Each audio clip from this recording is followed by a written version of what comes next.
Hello! Hello, hello, hello! Magandang araw at magandang buhay at panibagong vlog na naman si Bonsai Stanglong po.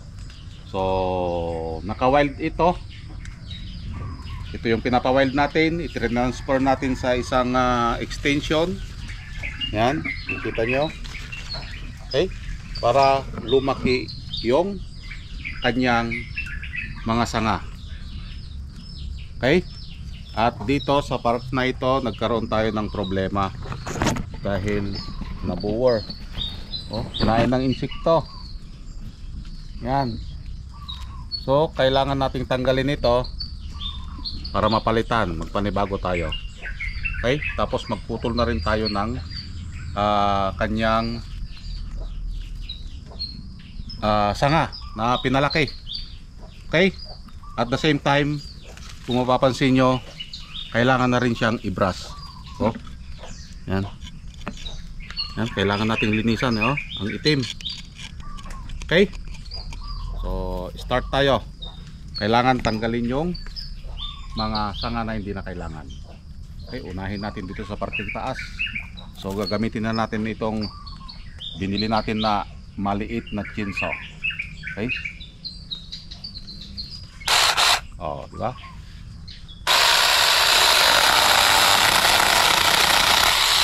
Oh, bilis.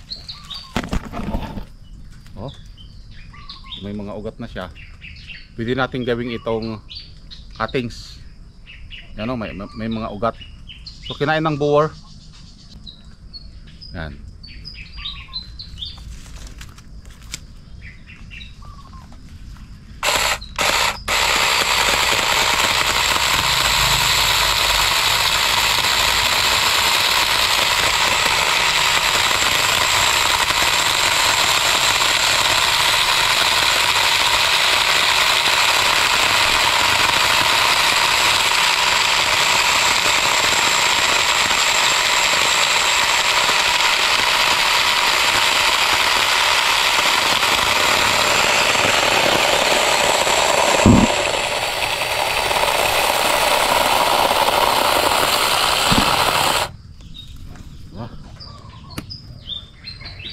So, linisan muna natin bago tayo mag-cut back. Okay? Magka-cut back tayo dito dahil gusto natin yung ating sanga ay magiging tapered.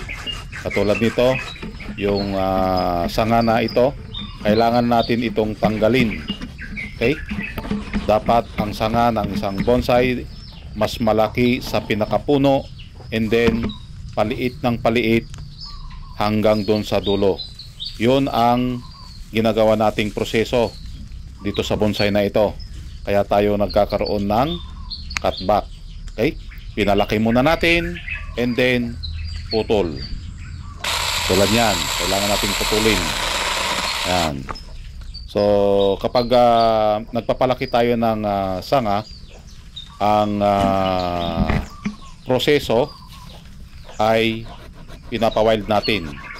Okay? Wala mo ng putol. And then, pag nakuha na natin yung gusto nating laki sa isang sanga, ito na yung panahon para putulin. Katulad yung ginagawa natin ngayon. Parang siya. Agoy. Pinutol niya na ang ugnayan nyo. Dahil nakuha niya na yung gusto niya sa'yo. Saklap ng best. Tulad niya, no? So, kailangan tanggalin yung mga sanga na hindi na kailangan. Parang yung ginawa lang sa'yo. Agoy. At kung mapapansin nyo, yung sanga na nalagyan ng wire, sinadya nating ipinabaon sa sanga. Agoy. Alam niyo kung bakit? Para mas mabilis tayong magpalaki ng sanga. Sa sugat ng wire na iniwan, yan yung mamamaga. Agoy. Basta may sugat, mamamaga. Ayan, at natanggal na nga. Continuous linis muna tayo ng mga sanga para ito ay makalarga. Ayan, katulad yan. So ang kukunin lang natin dyan na sanga ay yung pinaka main branch. Kailangan ulit nating kalbuhin para ito ay magpanibagong dahon. At the same time, tutubuan ng panibagong sanga. Yan. So kailangan kalbuhin, okay, para malinisan. Dahil itong bonsai na ito ay pinabayaan natin dahil sa pagpapalaki ng sanga. Okay? Ginamitan din pala natin ito ng extension pot. Kung mapapansin nyo, yung paso ay nagkapatong-patong. Agoy, agoy, agoy. Ano daw? Nagkapatong-patong, okay? Bakit natin binigyan ng extension pot? Para mas marami siyang makakainan, mas mabilis magpalaki ng sanga. Pagkatapos nating makalbo, ito na yung gagawin ulit natin, yung paglilinis. Dahil nakita naman natin yung kanyang katawan ay nangingitim na, punong-puno na ng libag. So kailangan nating kuskusin. Agoy, agoy, agoy, agoy. Buti pa siya na kuskus. So yan, lumilitaw yung puti sa kanyang katawan. Dahil sa sobrang busy si bonsaistang lumpo, napabayaan ng kanyang bonsai. Kaya linis-linis para matanggal yung libag. At naging maaliwalas na ang kanyang itsura. So yan guys, natapos na nating linisan. Okay? So mapapansin nyo, nagtira tayo ng mga sanga na dito. Okay? Para maging tapered. Yan. Okay? Ito lang yung kinailangan natin na pinalaki. So ito kulang pa. Dapat mas malaki ito kaysa dito. Okay? Pati ito.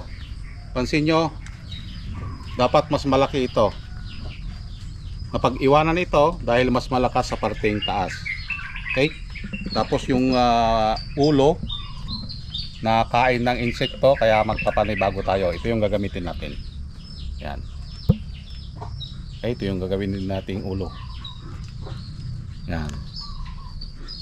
Okay, kunti lang. Nagpalaki lang tayo dito. So lahat ng ito, itong mga sanga na ito, yan, katulad din dito. Yan, mga sanga na yan ay patubo. Okay? So nagsimula sila sa ganito kaliit. Yan. Nagsimula sila sa ganito kaliit. Okay?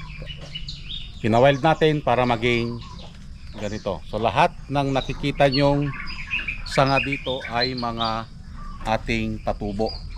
Pinatubo natin. Okay? So hindi muna natin iwa-wire ito dahil nadiligan na. Malutong ang kanyang sanga. So antayin ulit natin ito na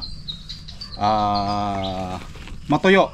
Okay, i-dehydrate natin and then i-wire ito para hindi ito mabalian, hindi tayo mabalian.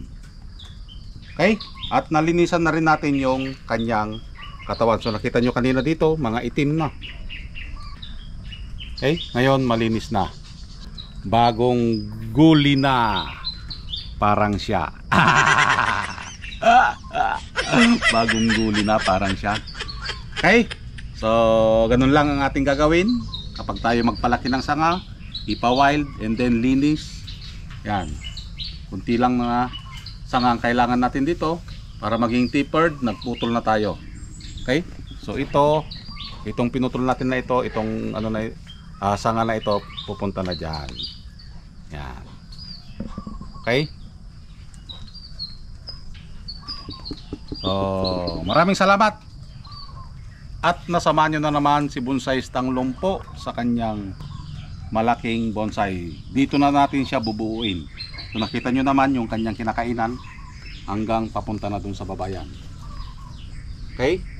Para mas mabilis tayong bumuo ng isang bonsai, extension ang gamitin natin. Ito yung tinatawag nilang extension pot. Okay? Yan. So, dito na natin buuin itong halaman na ito. Okay? So, maraming salamat. Hanggang sa muli. Bye-bye.